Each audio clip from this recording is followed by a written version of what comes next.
Teesta barrage দিয়ে পর্যাপ্ত পানি না আসায় উত্তরের কয়েকটি জেলার চাষাবাদ ব্যাহত, নেতিবাচক প্রভাব পড়ার আশঙ্কা। পানির জন্য কোনো আবাদ সুবিধা নাই। কাজটা আমি ৫-৭ মাস থেকে বসে আছি। পানি কম থাকলে নৌকা চলে না এবং মাছ হয় না। দ্রুত তিস্তা চুক্তি বাস্তবায়নের দাবি। সিকিমের গেলগড়ে ভারত বাংলাদেশ যৌথ উদ্যোগে যদি একটি জলাধার নির্মাণ করতে পারি, বর্ষার পানিটা সেখানে আটকে রাখতে পারবো। দেখছিলেন প্রধান শিরোনাম। দুপুরের সময়ের সঙ্গে আছি আমি তাহিয়া রুবাইয়াত অপলা এবং আমি ইমদাদুল হক। এবার অন্যান্য শীর্ষ সংবাদ। গাজীপুর সিটি নির্বাচন স্থগিতাদেশের বিরুদ্ধে বিএনপি প্রার্থীর আপিল। খুলনায় উৎসাহ উদ্দীপনায় চলছে প্রচারণা, যাচ্ছেন ভোটারদের দ্বারে। রমজানে অফিস সময় সকাল ৯টা থেকে বিকেল ৩:৩০ পর্যন্ত মন্ত্রিপরিষদের বৈঠকে নির্ধারণ। যৌতুক বিরোধী আইনের খসড়া অনুমোদন।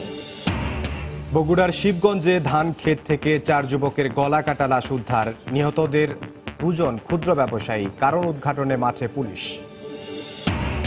পুলিশ ভেরিফিকেশনে দুর্নীতির সুযোগেই বাংলাদেশি পাসপোর্ট নিয়ে বিদেশে যাচ্ছেন রোহিঙ্গারা, অভিযোগ স্থানীয়দের, দায় এড়াচ্ছে পুলিশ। এবং ট্রাফিক আইন না মানায় রাজধানীতে দিন দিন বাড়ছে মোটরসাইকেল দুর্ঘটনা। ড্রাইভিং লাইসেন্স দিতে আরও কঠোর হওয়ার পরামর্শ।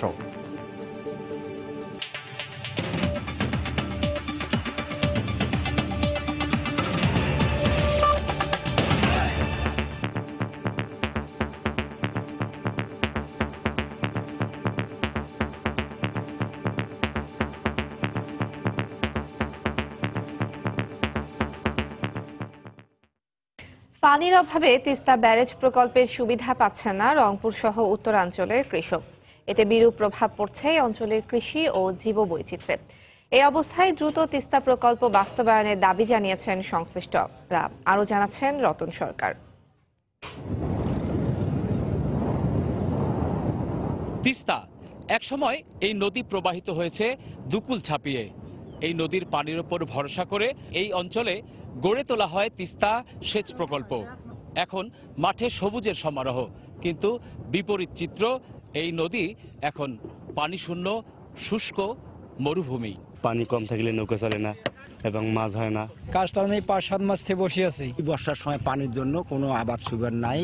বর্ষাকালে যে পানিটা দেয় তাতে ক্ষতি হওয়ার মতো পানি দেয়, তখন তো বাড়িঘর ভাঙ্গিয়া অনেক লোক মারা গেছে। 1,11,000 হেক্টর জমিতে সেচ দেওয়ার মতো অবকাঠামো বিদ্যমান, কিন্তু শুধুমাত্র পানির অভাবে চলতি বছর সেচ দেওয়ার লক্ষ্যমাত্রা নামিয়ে আনা হয়েছে মাত্র 8,000 হেক্টরে। তারপরও চলছে এর দ্বিতীয় পর্যায়ে সম্প্রসারণের কাজ। একসময়ের আশা জাগানিয়া এই প্রকল্প এখন এই অঞ্চলের লাখো কৃষকের দীর্ঘশ্বাস। তিস্তা আন্দোলন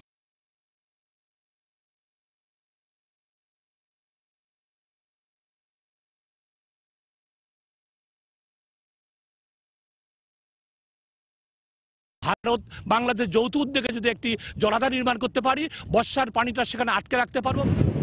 এই প্রকল্প নীলফামারী, রংপুর ও দিনাজপুর জেলার 12টি উপজেলায় আর্থসামাজিক অবস্থার পরিবর্তন ঘটিয়েছিল। পরিকল্পনা ছিল বগুড়া পর্যন্ত সম্প্রসারণ করে 5,40,000 হেক্টর জমিতে সেচ দেয়া। রতন সরকার, সময় সংবাদ, তিস্তা ব্যারেজ, লালমনিরহাট।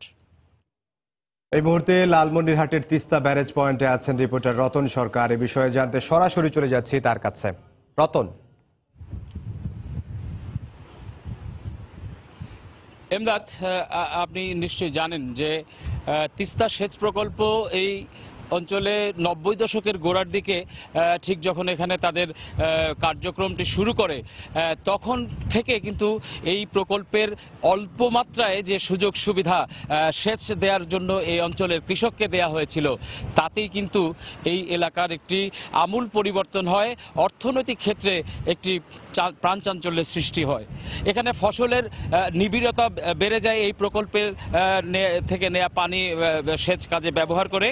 কিন্তু আমরা বিশেষ করে 2014 সালের পর থেকে একটি বিষয় এখানে পরিলক্ষিত হচ্ছে যে উজানে যে এই তিস্তা নদী আসলে একটি অভিন্ন নদী। উজান থেকে নেমে আসা এই নদী আসলে ঠিক প্রয়োজনের সময় যে বিশেষ করে যে শুষ্ক মৌসুম এই অঞ্চলে থাকে সেই সময়টাই কিন্তু এই উজান থেকে একতরফা পানি প্রত্যাহারের কারণে এই অঞ্চলের শুষ্ক মৌসুমে কোনো রকম পানি দেয়া সম্ভব হয় না। আমরা গত কয়েক বছরের যদি এখানে পানির স্তরটি বা প্রবাহটি আমরা পরিমাপ করে যেটি পাওয়া গেছে যে শুষ্ক মৌসুমের সময় অনেক মৌসুমে আমরা একেবারেই তিস্তার পানি প্রবাহ ছিল না এমনটিও দেখেছি, এবং গত বছর এখানে মোট গড়ে পানি প্রবাহ ছিল মাত্র 500 কিউসেকের মতো। কিন্তু এই প্রকল্পটি যখন মানুষের এই সেচ প্রদানের ক্ষেত্রে যখন ভূমিকা রাখছে ঠিক তখনই এই প্রকল্প আসলে মানুষের কাজে আসছে না উজানে একতরফা পানি প্রত্যাহারের কারণে। আমি এই বিষয়টি জানতে এখন কথা বলছি এই তিস্তা সেচ প্রকল্পের যিনি নির্বাহী প্রকৌশলী রয়েছেন রফিকুল ইসলাম, তার সঙ্গে আমরা একটু জানতে চাই যে এই প্রকল্প এখন মানুষের কোন প্রয়োজনে আসছে কিনা। ধন্যবাদ। 1990 সাল থেকে শুরু হয়ে প্রায় 1,04,000 হেক্টর কমান্ড এরিয়া নিয়ে আমাদের এই তিস্তা ব্যারেজ প্রকল্পের সূচনা হয়। এর আগে আমরা তিস্তা নদীর পাড়ে ধুধু বালুচর দেখেছি। এই তিস্তা নদীতে পানি আটকে রেখে আমরা সেচ খালের মাধ্যমে আমরা বর্তমানে 4টি জেলায় সেচ সুবিধা দিতে পারতেছি। এই সেচ সুবিধা দেওয়ার ফলে এই এলাকার যেমন আর্থসামাজিক উন্নয়ন ঘটেছে তেমন অর্থনৈতিক উন্নতিও দিন দিন বেড়েই চলেছে। আমরা জানতে চাচ্ছিলাম যে এই পানির কারণে মানে আমাদের তিস্তা ব্যারেজ প্রকল্পটি মূলত নেওয়া হয়েছে সাপ্লিমেন্টারি প্রকল্পের অংশ হিসাবে। আচ্ছা, আমরা আসলে বিষয়গুলো সবগুলো অবগত, শুধু পানির সংকটই আসলে এই প্রকল্পটিকে মাঝে মধ্যেই অকার্যকর করে ফেলছে। তো এই ছিল এমদাদ সর্বশেষ। পানির অভাবে তিস্তা ব্যারেজ প্রকল্পের সুবিধা পাচ্ছেন না উত্তরাঞ্চলের কৃষকরা। সে খবর জানাতে লালমনিরহাট থেকে তিস্তা ব্যারেজ পয়েন্ট থেকে আমাদের সাথে যোগ দিয়েছিলেন রতন সরকার। গাজীপুর সিটি কর্পোরেশনের নির্বাচন স্থগিতের বিরুদ্ধে সুপ্রিম কোর্টের চেম্বার আদালতে আপিল করেছেন বিএনপি মনোনীত মেয়র প্রার্থী হাসান উদ্দিন সরকার। দুপুরে সুপ্রিম কোর্টের সংশ্লিষ্ট শাখায় এই আবেদন জমা দেন তার আইনজীবীরা। চেম্বার বিচারপতি হাসান ফয়েজ সিদ্দিকীর আদালতে দুপুর 2টার পর এ বিষয়ে শুনানি হবে বলে জানিয়েছেন হাসান সরকারের আইনজীবী ব্যারিস্টার মাহবুবউদ্দিন খোকন। এর আগে গতকাল গাজীপুর সিটি কর্পোরেশন নির্বাচন 3 মাসের জন্য স্থগিত করেন হাইকোর্ট।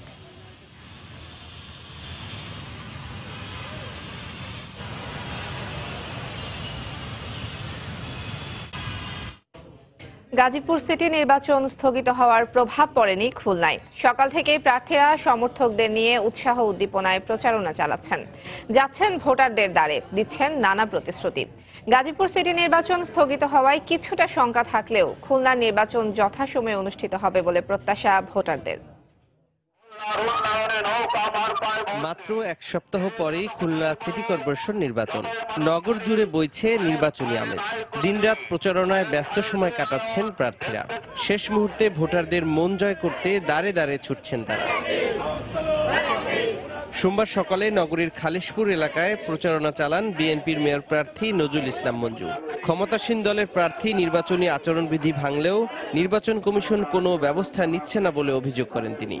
সরকারি দলের প্রার্থী আইন ভঙ্গ করছেন, নির্বাচন কমিশন কোনো ব্যবস্থা নিচ্ছেন না। পুলিশ গ্রেপ্তার করছে নিরীহ বিএনপি কর্মীদের। নির্বাচন কমিশনকে বাদ দিয়ে সরকারের আজ্ঞাবহ কর্মকর্তাদের নিয়ে উনি যে কমিটি করেছেন সেই কমিটি নির্বাচন কমিশনের উপরে খবরদারি করছেন।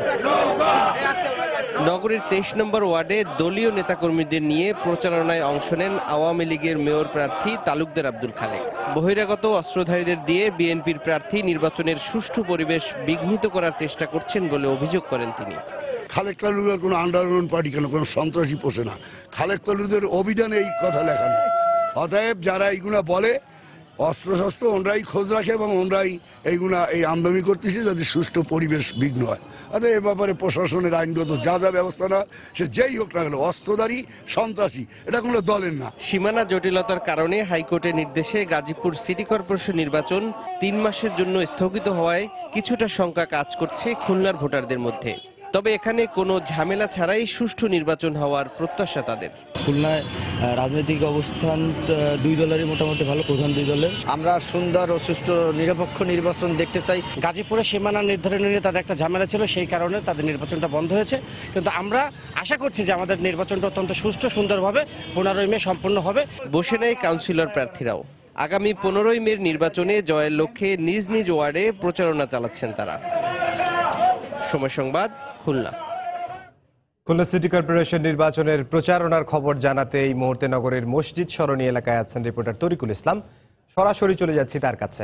তরিক, ইমদাদ, খুলনায় কিন্তু নির্বাচনী হাওয়া কিন্তু থেমে নেই। অর্থাৎ গাজীপুরে গতকাল উচ্চ আদালতের নির্দেশে যে স্থগিতাদেশ, সেটি কিন্তু তার একটা সংখ্যা খুলনায় সাধারণ মানুষের মধ্যে কাজ করলেও প্রার্থীরা কিন্তু পুরোদমে মাঠে কাজ করছেন এবং পাল্টাপাল্টি অভিযোগের প্রেক্ষিতে কিন্তু মধ্য দিয়েই নির্বাচনী প্রচার প্রচারণা চলছে।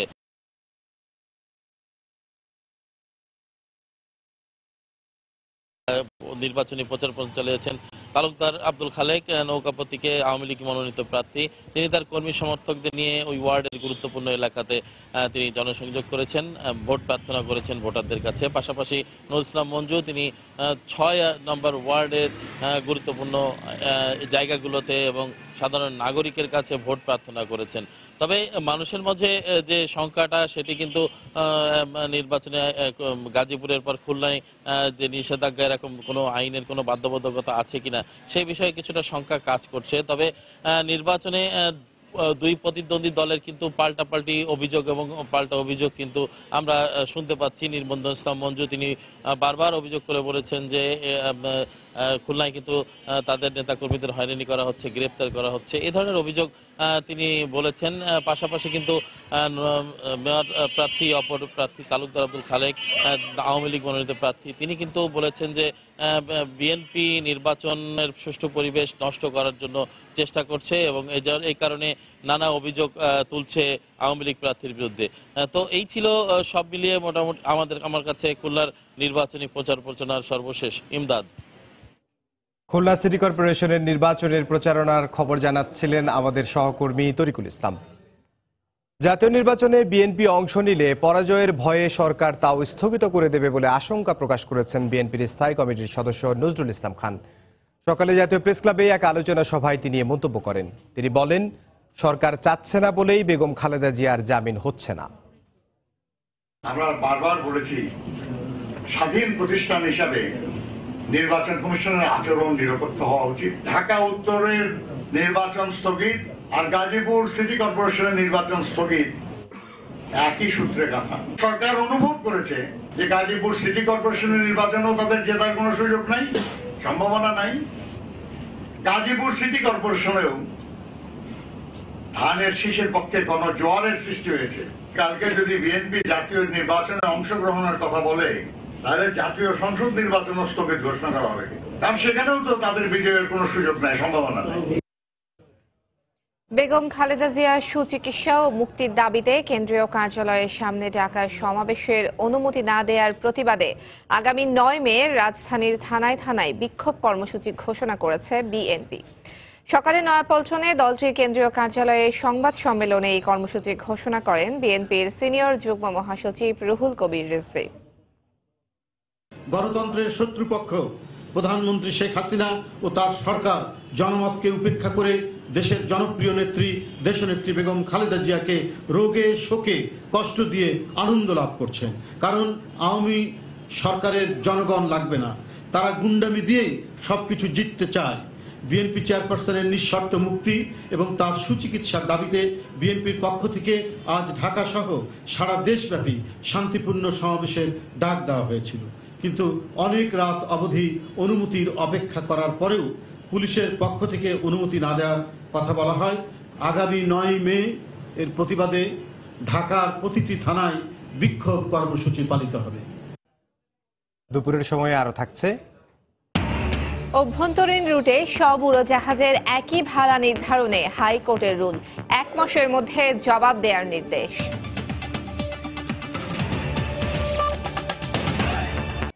রমজানে অফিস সময় সকাল 9টা থেকে বিকেল 3:30 পর্যন্ত নির্ধারণ করেছে সরকার। সকালে মন্ত্রিসভার বৈঠকে এ সংক্রান্ত প্রস্তাব অনুমোদন দেয়া হয়। প্রধানমন্ত্রী শেখ হাসিনার সভাপতিত্বে তার কার্যালয়ে মন্ত্রিসভার বৈঠক অনুষ্ঠিত হয়।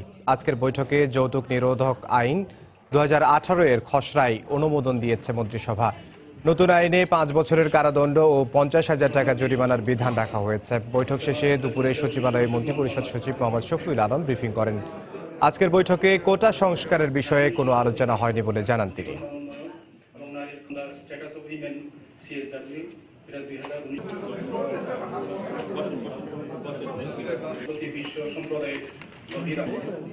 থেকে 3:30,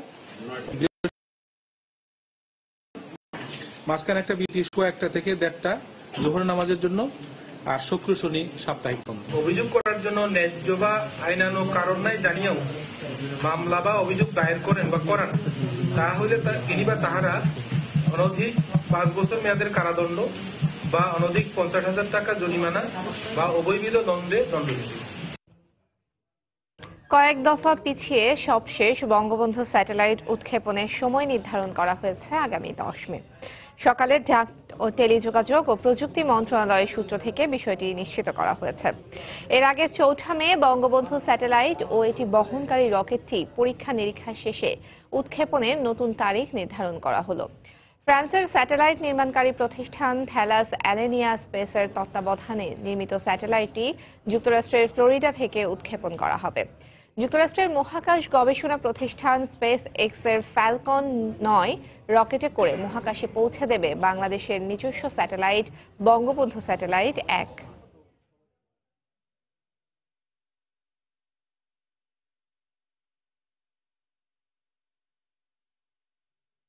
গাজীপুর সিটি নির্বাচন স্থগিতাদেশের বিরুদ্ধে আপিল করতে উচ্চ আদালতে গেছেন আওয়ামী লীগের প্রার্থী জাহাঙ্গীর আলম। সেখানে আছেন রিপোর্টার আফজাল হোসেন। বিস্তারিত জানতে সরাসরি চলে যাচ্ছি তার কাছে। আফজাল,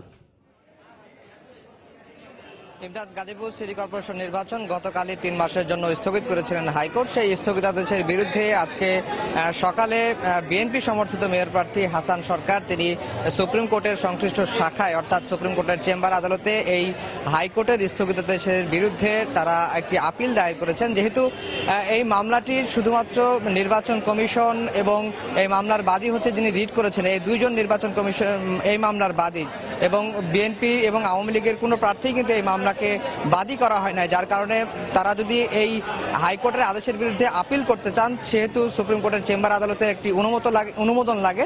সেই অনুমোদন নিয়েই বিএনপির মেয়র প্রার্থী হাসান সরকার তিনি আজকে সুপ্রিম কোর্টের চেম্বার আদালতে আপিল করেছেন। সেই আপিল আবেদনটি শুনানির জন্য 59 নম্বরে রাখা হয়েছে। আমরা তাদের আইনজীবী জানিয়েছেন যে 3টা নাগাদ এই আবেদনটির উপর শুনানি হবে এবং তারা উপযুক্ত এবং হাইকোর্টের আদেশটি স্থগিত হয়ে যাবে বলে তারা আশা করছেন। অন্যদিকে আওয়ামী সমর্থিত মেয়র প্রার্থী অ্যাডভোকেট জাহাঙ্গীর আলম তিনিও হাইকোর্টে এসেছেন এবং তিনি আমাদেরকে জানিয়েছেন যে তারাও এই হাইকোর্টের যে স্থগিতাদেশের বিরুদ্ধে তারাও সুপ্রিম কোর্টে আপিল করবেন। এরই মধ্যে তিনি আপিল করার জন্য যে আইনি প্রক্রিয়াগুলো আছে সেই প্রক্রিয়াটি শুরু করেছেন এবং তিনিও ওকালতনামায় সিগনেচার করেছেন। স্বাক্ষর শেষে এখন তার আবেদনটিও সুপ্রিম কোর্টের সংশ্লিষ্ট শাখায় জমা দেওয়ার একটা প্রক্রিয়া রয়েছে। যদিও 2 প্রার্থী নির্বাচন কমিশনের বা হাইকোর্টের গতকালের যে আদেশ, সেই আদেশের বিরুদ্ধে আইনি লড়াইয়ের প্রক্রিয়া নিচ্ছেন অর্থাৎ আইনি লড়াই চালিয়ে যাচ্ছেন, কিন্তু এই মামলার মূল যে বাদী নির্বাচন কমিশন, সেই নির্বাচন কমিশন হাইকোর্টের আদেশের বিরুদ্ধে এখনো পর্যন্ত কি ব্যবস্থা নিয়েছে সেই বিষয়টি আমরা এখনো পর্যন্ত জানি না। নির্বাচন কমিশনের আইনজীবীর সাথে আমাদের কথা হয়েছে, তিনিও এই বিষয়ে সুনির্দিষ্ট করে বলতে পারেননি যে তারা হাইকোর্টের আদেশের বিরুদ্ধে আপিল করবেন কিংবা যদিও রাষ্ট্রপক্ষ থেকে অ্যাটর্নি জেনারেল আমাদেরকে জানিয়েছেন তা হাইকোর্টের আদেশটি পাওয়ার পরে তারাও এই সুপ্রিম কোর্টে নির্বাচনটি যেন হয় সেই বিষয়ে তারা আপিল করবেন। তো এখন আমরা সুপ্রিম কোর্টের চেম্বার আদালতে এই আজকের যে আবেদনটি, সেই আবেদনটির বিষয়ে 3টার দিকে শুনানি হবে। শুনানির পরে হয়তো আমরা এর বিস্তারিত জানাতে পারবো। তো এই ছিল সুপ্রিম কোর্ট থেকে গাজীপুর সিটি কর্পোরেশন নির্বাচনের যে স্থগিত হওয়ার পরে যে স্থগিতাদেশ প্রত্যাহারে বিএনপির যে মেয়র প্রার্থী তার আবেদনের বিষয়ে সবশেষ খবর। ইমদাদ। গাজীপুর সিটি নির্বাচন স্থগিতাদেশের বিরুদ্ধে আপিল করতে উচ্চ আদালতে আছেন আওয়ামী লীগ এবং বিএনপির প্রার্থী। সে খবর জানাতে আমাদের সাথে যোগ দিয়েছিলেন রিপোর্টার আফজাল হোসেন। নানা ব্যবস্থা নিয়েও কোনোভাবে বন্ধ করা যাচ্ছে না মিয়ানমার থেকে পালিয়ে আসা রোহিঙ্গাদের বাংলাদেশি পাসপোর্ট নিয়ে বিদেশ যাওয়া। স্থানীয়দের দাবি, পুলিশ ভেরিফিকেশনে দুর্নীতির সুযোগে এ ধরনের ঘটনা ঘটছে।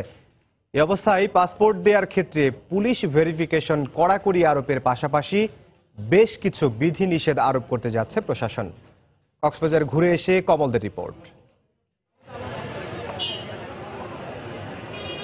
গত এক দশকের বেশি সময় ধরে রোহিঙ্গাদের বাংলাদেশি পাসপোর্ট নিয়ে বিদেশ চলে যাবার অভিযোগ উঠছে।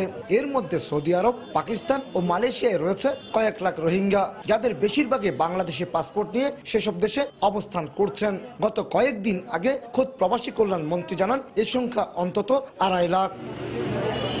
স্থানীয় জনপ্রতিনিধিরা যেমন নাগরিকত্বের সনদ দিয়ে রোহিঙ্গাদের সহযোগিতা করেছে, তেমনি পাসপোর্ট নেওয়ার ক্ষেত্রে পুলিশ ভেরিফিকেশনও ত্রুটি ছিল বলে অভিযোগ রোহিঙ্গা বিরোধী এই নেতার। এরা দীর্ঘদিন ধরে যাচ্ছে, এদেরকে যারা পাসপোর্ট দিয়েছে, পাসপোর্ট পাওয়ার জন্য যারা সাহায্য করেছে এবং এই ভেরিফিকেশনগুলো যারা করেছে এবং স্থানীয় সরকারের পক্ষে চেয়ারম্যান মেম্বার যারা সার্টিফিকেট দিয়েছে, এরা প্রত্যেকেই দায়ী। 90 দশক থেকে 2016 সাল পর্যন্ত কক্সবাজারের টেকনাফ ও উখিয়ায় রোহিঙ্গার অবস্থান ছিল 4 থেকে 5 লাখ। এর মধ্যে বিদেশ চলে যাওয়ার সুযোগ নিয়েছে অর্ধেকের বেশি। আর বর্তমানে এ 2 উপজেলায় রোহিঙ্গা রয়েছে অন্তত 11 লাখ। এই অবস্থায় ভাবিয়ে তুলেছে প্রশাসনের কর্মকর্তাদের। মেম্বার চেয়ারম্যান আমরা সবাইকে সতর্ক করেছি যাতে কোনো অবস্থায় কোনো রোহিঙ্গা জন্ম নিবন্ধন বা এই ধরনের কোনো ধরনের কাগজপত্র দিয়ে না পায়। তারপরেও কোনো রোহিঙ্গা যদি ক্যাম্প থেকে বের হওয়ার চেষ্টা করে বা এই ধরনের কোনো কার্যক্রম গ্রহণ করার চেষ্টা করে, আমরা জনপ্রতিনিধি হোক বা কোনো আমাদের কোনো সরকারি কর্মকর্তা হোক, আমরা তাদের বিরুদ্ধে কিন্তু ব্যবস্থা গ্রহণ করব। আমাদের পাসপোর্ট অফিসগুলোকে স্ট্রংলি বলে দেওয়া আছে যে সেইখানে যাতে একবারে খুব যাচাই বাছাই না করে এই পাসপোর্ট ইস্যু না করে। তবে রোহিঙ্গাদের বাংলাদেশের পাসপোর্ট নেওয়া ঠেকাতে স্থানীয়ভাবে বেশ কিছু বিধিনিষেধ আরোপ করেছে পাসপোর্ট অধিদপ্তর। সে সাথে যে কোনো পাসপোর্ট দেওয়ার আগে মাঠ পর্যায়ে গিয়ে ভেরিফিকেশন সম্পন্ন করার জন্য নির্দেশ দিয়েছেন চট্টগ্রাম রেঞ্জের ডিআইজি। যখন হাতে লেখা পাসপোর্ট ছিল তখন নাগরিক সনদের উপর ভিত্তি করে আমরা পাসপোর্ট দিয়ে দিতাম সেই সময়, আর রিপোর্টটা আসলে ওই সময় এত জোরদার ছিল না। বাট ডিজিটাল পাসপোর্টের ক্ষেত্রে আমাদের ডেটাবেজ অনেক স্বচ্ছ এবং আমরা নো রিপোর্ট নো পাসপোর্ট ভিত্তিতে চালাচ্ছি। সেক্ষেত্রে আসলে এই পর্যায়ে এসে পাসপোর্টের রোহিঙ্গা পাওয়ার সম্ভাবনা খুবই কম। ভেরিফিকেশনের সাথে যারা জড়িত তারা তাদের বাড়িতে যাচ্ছে, তার আত্মীয় স্বজন, পিতামাতা, তাদেরকে আইডেন্টিফাই করা হচ্ছে প্রকৃত নাগরিক কিনা দেশে, তারপরে সন্তুষ্ট হয়ে তাদেরকে পাসপোর্ট আমরা আমাদের ভেরিফিকেশনটা ঠিক তেমনি বা রিপোর্টিংটা সেভাবে কিন্তু প্রদান করা হচ্ছে। গত বছরের 25শে আগস্ট থেকে ব্যাপক হারে রোহিঙ্গা অনুপ্রবেশ শুরু হওয়ার পর পাসপোর্ট অধিদপ্তর এখন পর্যন্ত 11,03,000 রোহিঙ্গার নিবন্ধন সম্পন্ন করেছে। বায়োমেট্রিক্স পদ্ধতিতে নিবন্ধন হওয়ায় রোহিঙ্গাদের তথ্য পর্যায়ক্রমে জাতীয় পরিচয়পত্রের ডাটাবেজে সংযুক্ত করা হবে বলে জানিয়েছে পাসপোর্ট অধিদপ্তর। কমল দে, সময় সংবাদ, চট্টগ্রাম। বগুড়ায় 4 যুবকের গলাকাটা লাশ উদ্ধার করা হয়েছে। দুর্বৃত্তরা হত্যার পর ধান খেতে তাদের লাশ ফেলে রেখে যায়। খবর পেয়ে ঘটনাস্থল পরিদর্শন করেছে আইন শৃঙ্খলা রক্ষা বাহিনীর কর্মকর্তারা। দ্রুত হত্যাকাণ্ডের রহস্য উদ্ঘাটন করা হবে বলে জানায় পুলিশ। বগুড়া থেকে মাজেদুর রহমানের তথ্য, রবিউল ইসলামের ছবি নিয়ে রিপোর্ট। পুলিশ জানায় সোমবার সকালে বগুড়ার শিবগঞ্জ উপজেলার আটমূল ইউনিয়নের বেদগাড়ি এলাকার একটি ধান খেতে একাধিক মৃতদেহ পড়ে থাকতে দেখে স্থানীয়রা পুলিশকে খবর দেয়। খবর পেয়ে পুলিশ ঘটনাস্থলে পৌঁছে হাত পা বাঁধা অবস্থায় গলা কাটা 4 যুবকের লাশ শনাক্ত করে। এর মধ্যে পানের দোকানি শাহাবুল ও জাকারিয়া নামে এক সাইকেল মিস্ত্রির পরিচয় পাওয়া গেছে। তাদের বাড়ি উপজেলার আটমূল ইউনিয়নে। হত্যাকাণ্ডে জড়িতদের বিষয়ে এখনো কিছুই জানা যায়নি। 4টা গলা কাটা লাশ পড়ে আছে ধানের জমিতে। আমরা শুনতে পাই, আমরা চলে আসলাম। একজনের নাম জাকারিয়া, একজনের নাম শাহাবুল, 2জন চেনা গেছে, আর 2জন চেনা যায়নি। কে কারা জমা করে থেকে চলে গেছে, আমরা তো বলতে পারবো না যে কেমন করে মারা গেল। ঘটনাস্থল পরিদর্শন করেছেন আইন শৃঙ্খলা রক্ষা বাহিনীর ঊর্ধ্বতন কর্মকর্তারা। এ সময় দ্রুত ঘটনার রহস্য উদ্ঘাটন করা হবে বলে জানানো হয়। ঘটনাস্থলের ক্রাইম সিন ক্রাইম সিনটাকে ম্যানেজ করে ওখানে সংশ্লিষ্ট যে আলামতগুলো আছে, যেটা মামলার তদন্তের জন্য খুবই গুরুত্বপূর্ণ, এই আলামতগুলো বিধি মোতাবেক জব্দ করেছি। খুনের মোটিভটা কি, কেন তাদেরকে হত্যা করা হয়েছে, তদন্ত কাজ চালিয়ে যাব। নিহত অপর 2 জনের পরিচয় এখনো নিশ্চিত হওয়া যায়নি। সময় সংবাদ, বগুড়া।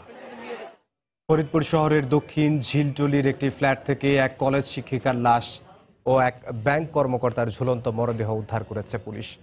গত রাত 11টায় ওই বাসা থেকে তাদের লাশ উদ্ধার করা হয়। তবে এটি হত্যা না আত্মহত্যা তা খতিয়ে দেখছে পুলিশ।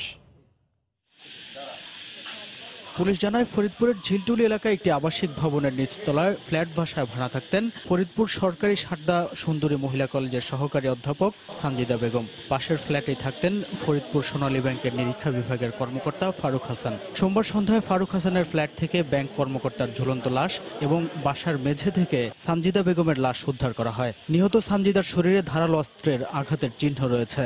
সেই মেইন ক্লপসিপ যখন খুলতে যাই, তো খোলার সময় গেটের পাশে গেটে যেহেতু পাশাপাশি হাতে চাপ লাগে, তো চাপ লাগে খুলে যায় দেখি একজনের লাশ ঝুলতেছে। আমি ওই অবস্থায় বাচ্চা কাউকে না বলে এই গেটের হুকটা টেনে দিয়েই আমি থানায় চলে যাই। থানায় পুলিশকে বিস্তারিত ইনফর্ম করি যে এই ঘটনা।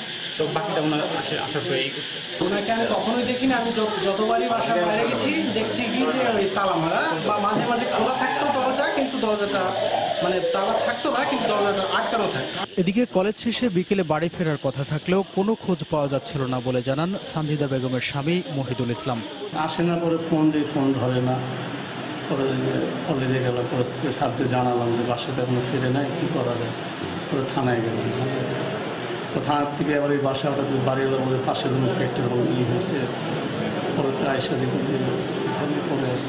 খবর শুনে ঘটনাস্থলে ছুটে আসেন সানজিদা বেগমের সহকর্মীরা। ভালো মানুষ মহিলা ছিলেন, ম্যাডাম ছিলেন, সামাজিক সবার সাথে তার খুব ভালো সুসম্পর্ক। এই ঘটনাটি কেন ঘটলো এটা আসলে আমাদের বা আমার কলেজের সকল শিক্ষক এবং কর্মচারীদের কাছে বোধগম্য না। তবে এটি হত্যা না আত্মহত্যা সে রহস্য উন্মোচনে ঘটনাস্থল থেকে বিভিন্ন আলামত সংগ্রহ করা হয়েছে। আমরা এখন এটা তদন্ত করে দেখছি যে প্রকৃতপক্ষে কি ঘটনা ঘটেছিল। এটা কি আসলে আত্মহত্যা নাকি খুন বা অন্য কোনো দুষ্কৃতকারী এই ঘটনা ঘটিয়ে পালিয়ে গেল কিনা সেটা আমরা তদন্ত করে দেখছি। আমরা আশা করছি খুব শীঘ্রই এটা তদন্তে প্রকৃত ঘটনা বেরিয়ে আসবে। লাশ দুটি উদ্ধার করে ময়নাতদন্তের জন্য ফরিদপুর মেডিকেল কলেজ হাসপাতাল মর্গে পাঠায় পুলিশ। সময় সংবাদ, ফরিদপুর। দুপুরের সময় আরো থাকছে। কবিগুরু রবীন্দ্রনাথ ঠাকুরের জন্ম জয়ন্তী উপলক্ষে সিরাজগঞ্জের শাহজাদপুরে সাজ সাজ রব। কাছারি বাড়িতে দুদিন ব্যাপী নানা আয়োজন।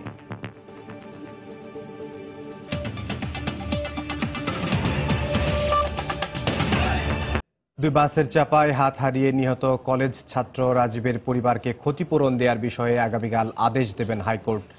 সকালে আদেশের দিন ধার্য থাকলেও ক্ষতিপূরণের টাকা কাকে দেয়া হবে এ বিষয়ে সিদ্ধান্ত নেওয়ার জন্যই আগামীকালের দিন ধার্য করেন আদালত। একই সঙ্গে রাজীবের খালাকেও কাল উপস্থিত থাকতে বলা হয়েছে। এর আগে রাজীবের পরিবারকে কেন 1 কোটি টাকা ক্ষতিপূরণ দেয়া হবে না তা জানতে চেয়ে গত 4 এপ্রিল রুল জারি করেছিলেন আদালত। গত 3 এপ্রিল রাজধানীর কারওয়ান বাজারে বিআরটিসির বাস আর স্বজন বাসের প্রতিযোগিতার সময় হাত হারান তিতুমির কলেজের ছাত্র রাজীব। পরে ঢাকা মেডিকেলে চিকিৎসাধীন অবস্থায় 17 এপ্রিল মারা যায় সে।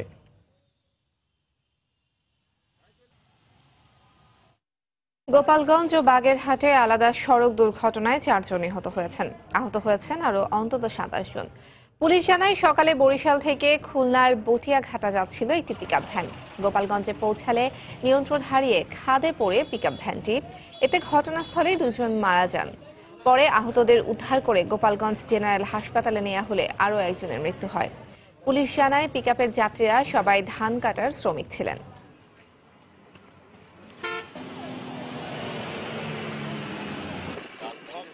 এদিকে ঢাকা থেকে ছেড়ে আসা খুলনাগামী একটি যাত্রীবাহী বাস বাগেরহাটের ফকিরহাটে নিয়ন্ত্রণ হারিয়ে খাদে পড়ে যায়। এতে ঘটনাস্থলে বাসের চালক রইস মোল্লা নিহত হন।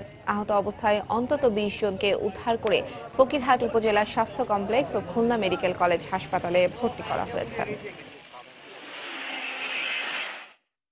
ট্রাফিক আইন না মানায় রাজধানীতে বাড়ছে মোটর সাইকেল দুর্ঘটনার সংখ্যা। গবেষকরা বলছেন, সড়কে চলাচলকারী গাড়ির মধ্যে প্রতিযোগিতা ও আইন ভাঙার প্রবণতা বন্ধ করতে না পারলে ক্ষয়ক্ষতির পরিমাণ বাড়তেই থাকবে। ড্রাইভিং লাইসেন্স ও মোটর সাইকেল অনুমোদন দেওয়ার ক্ষেত্রে আরও কঠোর হওয়ার পরামর্শ তাদের। বিআরটিএর দাবি, ভ্রাম্যমাণ আদালত পরিচালনা করে পরিস্থিতি নিয়ন্ত্রণে আনার প্রক্রিয়া চলছে। মিজানুর রহমান কবিরের রিপোর্ট। কোনো সংকেত বা বাধা দিয়ে আটকে রাখা দায় রাজধানীর সড়কে চলা মোটরসাইকেলগুলোকে।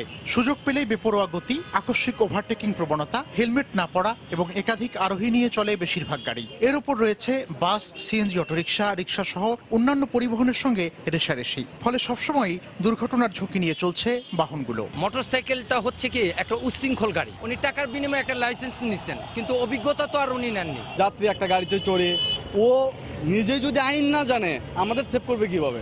জাতীয় অর্থোপেডিক হাসপাতালের বেশ কয়েকটি ওয়ার্ডে গত 3 মাসে ভর্তি হওয়া রোগীর বেশিরভাগই মোটরসাইকেল দুর্ঘটনার শিকার। অন্য কোনো জায়গায় মোটরসাইকেল অ্যাক্সিডেন্ট রোগীগুলো যায়নি, আমাদের এখানে আসে। তাদের নার্ভ বা পায়ের নার্ভ বা পায়ের রক ছিঁড়ে যায়। বাম সাইডে ছিলাম, কাঁচত নামে দেওয়ার পরেও আমাকে ওই বাড়িতে নামে দেওয়া গেছে। কিছু কিছু সময় নিজে সেভে চালালেও অন্য অন্য গাড়ির জন্য একটা সমস্যা। লাইফটাই তো পুরো নষ্ট। পা কাটার কথা বলছে, এখনো পা ঠিক হবে নাকি শিওর না।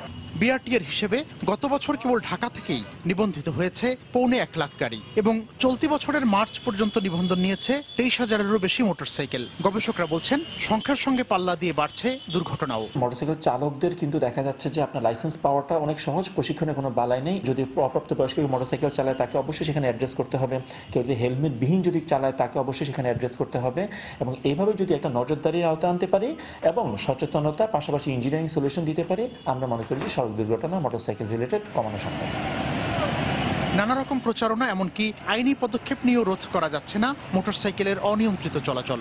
সংখ্যা নিয়ন্ত্রণ করা সম্ভব না হওয়ায় বিআরটিএ জোর দিচ্ছে চালক ও আরোহীর সচেতনতা বাড়ানোর উপর। মোটরসাইকেল যাতে আইনের মধ্যে থেকেই এবং বেপরোয়াভাবে না চালিয়ে তারা যেন নির্ধারিত গতির মধ্যে এবং সব আইন কানুন মেনে চালায়, সে ব্যাপারে আমাদের কার্যক্রম, আমাদের অভিযান এটা চলমান আছে। পাশাপাশি প্রয়োজন হলে আমরা ট্রাফিক পুলিশের সাথে আলাপ করে তাদেরকে কিভাবে নিয়ন্ত্রণের মধ্যে আনা যায় সেটা আমরা চেষ্টা করব। অন্যান্য পরিবহনের চেয়ে কমপক্ষে 30 গুণ বেশি ঝুঁকিপ্রবণ বাহন মোটরসাইকেল, তাই ট্রাফিক আইন মানার উপর জোর দেন গবেষকরা। মিজানুর রহমান কবির, সময় সংবাদ, ঢাকা। অভ্যন্তরীণ রুটে সব উড়োজাহাজের একই ভাড়া নির্ধারণ ও বিভিন্ন চার্জ নির্ধারণে নীতিমালা প্রণয়নে কেন নির্দেশ দেয়া হবে না জানতে চেয়ে রুল জারি করেছেন হাইকোর্ট। এক রিট আবেদনের শুনানি শেষে বিচারপতি নাইমা হায়দার ও বিচারপতি জাফর আহমেদের হাইকোর্ট বেঞ্চ আজ এই রুল জারি করেন। আদালতে রিট আবেদনটি দায়ের করেন ব্যারিস্টার বদরুদ্দোজা বাদল। তিনি বলেন, এক এক কোম্পানি এক এক রকম ভাড়া নিচ্ছেন। টিকিট বাতিল সংক্রান্ত চার্জ সহ বিভিন্ন চার্জেও অসঙ্গতি থাকে। তাই ভাড়া সহ একই রকম চার্জ নির্ধারণে নীতিমালা প্রণয়নে কেন নির্দেশ দেওয়া হবে না তা জানতে চেয়ে রুল জারি করেছেন আদালত। 4 সপ্তাহের মধ্যে সব কোম্পানি সহ সংশ্লিষ্টদের রুলের জবাব দিতে বলেছেন হাইকোর্ট। রাঙ্গামাটিতে পার্বত্য বাঙালি ছাত্র পরিষদ ও পার্বত্য নাগরিক পরিষদের ডাকা 48 ঘন্টার হরতাল চলছে। এদিকে খাগড়াছড়িতে পার্বত্য বাঙালি ছাত্র পরিষদ হরতাল প্রত্যাহার করলেও বৃহত্তর পার্বত্য বাঙালি ছাত্র পরিষদের ডাকে হরতাল চলছে। সকাল থেকে রাঙ্গামাটি শহর থেকে কোনো দূরপাল্লার বাস ও লঞ্চ ছেড়ে যায়নি। শহরের অভ্যন্তরেও কোনো যানবাহন চলাচল করতে দেখা যায়নি। হরতালের সমর্থনে শহরের মিছিল বের করে পার্বত্য নাগরিক পরিষদ, তবে কোথাও কোনো পিকেটিং এর খবর পাওয়া যায়নি। এছাড়া জেলার বিভিন্ন উপজেলাতেও শান্তিপূর্ণভাবে হরতাল পালনের খবর পাওয়া গেছে। এদিকে খাগড়াছড়ি থেকে দূরপাল্লা যানবাহন না ছেড়ে গেলেও শহরের অভ্যন্তরে অটোরিকশা চলাচল করতে দেখা গেছে। নানিয়ারচরে গাড়ি চালক সজীব হাওলাদার সহ 5 আদিবাসীদের আটকের দাবিতে পার্বত্য 3 জেলায় 48 ঘন্টার হরতাল পালিত হচ্ছে। গ্রাম অঞ্চলে দলিত সম্প্রদায়ের সামাজিক বঞ্চনা থেকে কিছুটা মুক্তি মিললেও এখন শহরে বাস করা দলিতের অবস্থা আগের মতোই।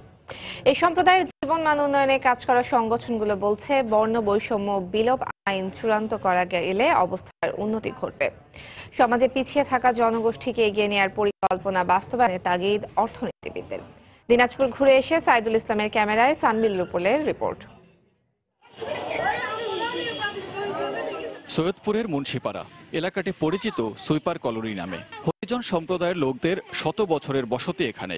তাতে কি শত বছরে লোক বেড়েছে, বাড়েনি বাসস্থান। শহর পরিষ্কার যাদের পেশা, তা থাকেন গাদাগাদি করে অপরিচ্ছন্ন জরাজীর্ণ ঘরে। ঘর বানাবার জায়গা নাই, খাওয়ার জায়গা নাই, মন্দিরের জায়গা নাই। কোন কলেজে ভর্তি হতে যাই তো ওরা ভর্তি নেয় না, বলে তোমরা জাতি সুইপার, তোমরা লেখাপড়া করে কি করবা। এই কলোনিতে জনপ্রতিনিধি আসেন, আশ্বাস দেন, ভোট নেন, অবস্থা পাল্টায় না। এখানে প্রতিদিন ঈশ্বরের উপাসনা হয়, আশীর্বাদ আসে না। এখনো ভদ্রপল্লীর বেশিরভাগ রেস্তোরাঁয় বসে খেতে পারেন না হরিজনরা। পরিচ্ছন্নতা কর্মীর যে চাকরি আঁকড়ে ধরে আছেন সেখানে অভিযোগ বঞ্চনার কেড়ে নেয়ার। আমাদেরকে বলে পিছিয়ে পড়া জনগোষ্ঠী, কেন আমরা পিছিয়ে পড়া থাকবো? আমরা এই দেশের নাগরিক না? আমাদের চাকরি বাকরি নাই, চাকরির বিষয় গেলে টাকা পয়সা চায়। তবে সামাজিক বঞ্চনার মেঘ কাটতে শুরু করেছে গ্রামীণ দলিত জনগোষ্ঠী পল্লীতে। দিনাজপুরের দুর্গাপুরে ঋষি, কামার, কুমার সহ কয়েকটি সম্প্রদায়ের বসতি। পেশা হিসেবে কৃষিকাজে সম্পৃক্ত প্রায় সবাই। সংসারের আয় উন্নতিতে পুরুষের পাশাপাশি সমান তালে লেগে থাকেন নারীরাও। কোনো হলে সংসার চলে আর কি, খুব একটা লাভবান নাই, কেন পুঁজি কম তো, ওই জন্য ব্যবসাটা খুব ভালো বড় করা যায়নি। কাজকর্ম ছিল না, অত দিন যায় একবেলা ভাতও জুটতো না, এখন যাই হোক অনেকটা উন্নত হয়েছে। এখন হোটেলে বসলে দেখা যাচ্ছে ওটা কর্মকার হয়, ওকে আলাদা সাইডে বসাও, ওকে আলাদা কাপে চা দাও, এরকম আগে ছিল, এখন ওটা নাই। দলিত সম্প্রদায় নিয়ে কাজ করা প্রতিষ্ঠানগুলোর মতে বহুমুখী কর্মসংস্থান সৃষ্টি করে পিছিয়ে পড়া জনগোষ্ঠীকে সামনে এগিয়ে নিতে হবে। বর্ণ বৈষম্য বিলোপ আইন, যেটা এখনো খসড়া পর্যায়ে রয়েছে, এবং এই আইনের মাধ্যমে আমরা মনে করি যে দলিত সম্প্রদায়ের যে বৈষম্য সেটা অনেকাংশে আমরা নিরোধ করতে পারবো। আর সরকারের নীতির পূর্ণাঙ্গ বাস্তবায়নে বাজেট বাড়ানো ও বাস্তবায়ন জোর দেওয়ার পরামর্শ অর্থনীতিবিদদের। বাজেট বাস্তবায়নে আরো জোর দিতে হবে এবং বরাদ্দ বাড়ানোর প্রচেষ্টা থাকতে হবে। সারা দেশে অন্তত 60 লাখ বিভিন্ন সম্প্রদায়ের দলিত জনগোষ্ঠী আছে। এর একটি উল্লেখযোগ্য অংশের বসবাস উত্তরের জনপদে। সমাজের পিছিয়ে থাকা দলিত সম্প্রদায়ের অবস্থা এখন আর আগের মতো নেই। সামাজিক বঞ্চনা এখন অনেকটাই ঘুচেছে, সেই সাথে অর্থনৈতিক বঞ্চনাও ঘুচতে শুরু করেছে। তারা বিভিন্ন পেশায় এখন জড়িয়ে পড়ছে, শিক্ষা দীক্ষাও বেশ উন্নতি করেছে। অন্তত তারা এখন এইটুকু বুঝতে শিখেছে যে তারা এই সমাজেরই অংশ এবং এই বাংলাদেশেরই নাগরিক। সানবির রূপল, সময় সংবাদ, দিনাজপুর। কবিগুরু রবীন্দ্রনাথ ঠাকুরের জন্মজয়ন্তী উপলক্ষে সিরাজগঞ্জের শাহজাদপুর রবীন্দ্র কাছারি বাড়িতে এখন সাজ রব। চলছে মঞ্চসজ্জা, আলোকসজ্জা ও নানা রকম আলপনার কাজের পাশাপাশি বিভিন্ন সাংস্কৃতিক সংগঠনের মহড়া। কবিস্মৃতি বিজড়িত কাছারি বাড়িতে দুদিনব্যাপী নানা আয়োজন করা হয়েছে। রিঙ্কু কুণ্ডুর রিপোর্ট, ছবি তুলেছেন অমৃত সেন। জেলার শাহজাদপুর উপজেলার পুরো শহর জুড়ে রয়েছে বিশ্বকবি রবীন্দ্রনাথ ঠাকুরের স্মৃতি বিজড়িত নানা নিদর্শন।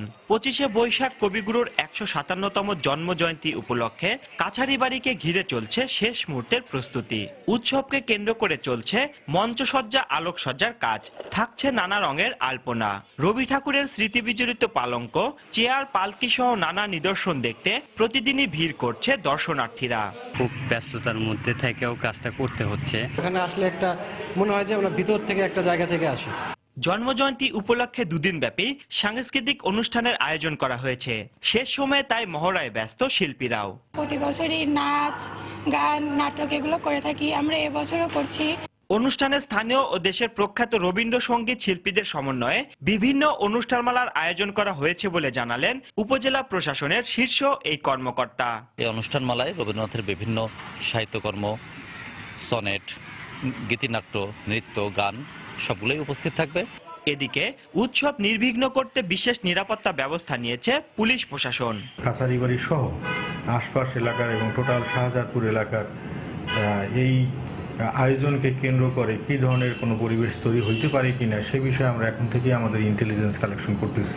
শাহজাদপুরের প্রাকৃতিক সৌন্দর্যে মুগ্ধ হয়ে রবীন্দ্রনাথ ঠাকুর 1890 থেকে 1897 সালের বিভিন্ন সময় কাছারি বাড়িতে এসে থাকতেন। তিনি এখানে বসেই বিসর্জন, পোস্টমাস্টার, ছিন্নপত্র, ছুটি ও সমাপ্তির মতো অনেক ছোট গল্প, নাটক ও উপন্যাস রচনা করেছেন। রিঙ্কু কুণ্ডু, সময় সংবাদ, সিরাজগঞ্জ। দুপুরের সময়ে পর্যায়ে শীর্ষ সংবাদ জানিয়ে দিচ্ছি আরেকবার। গাজীপুর সিটি নির্বাচন স্থগিতাদেশের বিরুদ্ধে আওয়ামী লীগ ও বিএনপি প্রার্থীর আপিল। খুলনায় উৎসাহ উদ্দীপনায় চলছে প্রচারণা। রমজানে অফিস সময় সকাল 9টা থেকে বিকেল 3:30 পর্যন্ত। মন্ত্রিপরিষদের বৈঠকে নির্ধারণ। যৌতুক বিরোধী আইন খসড়ায় অনুমোদন। তিস্তা ব্যারেজ দিয়ে পর্যাপ্ত পানি না আসায় উত্তরের কয়েকটি জেলার চাষাবাদ ব্যাহত। নেতিবাচক প্রভাব পড়ার আশঙ্কা। দ্রুত তিস্তা চুক্তি বাস্তবায়নের দাবি স্থানীয়দের। বগুড়ার শিবগঞ্জে ধান ক্ষেত থেকে 4 যুবকের গলাকাটা লাশ উদ্ধার। নিহতদের 2 জন ক্ষুদ্র ব্যবসায়ী। কারণ উদ্ঘাটনে মাঠে পুলিশ। এবং পুলিশ ভেরিফিকেশনে দুর্নীতির সুযোগেই বাংলাদেশি পাসপোর্ট নিয়ে বিদেশে যাচ্ছেন রোহিঙ্গারা, অভিযোগ স্থানীয়দের, দায় এড়াচ্ছে পুলিশ।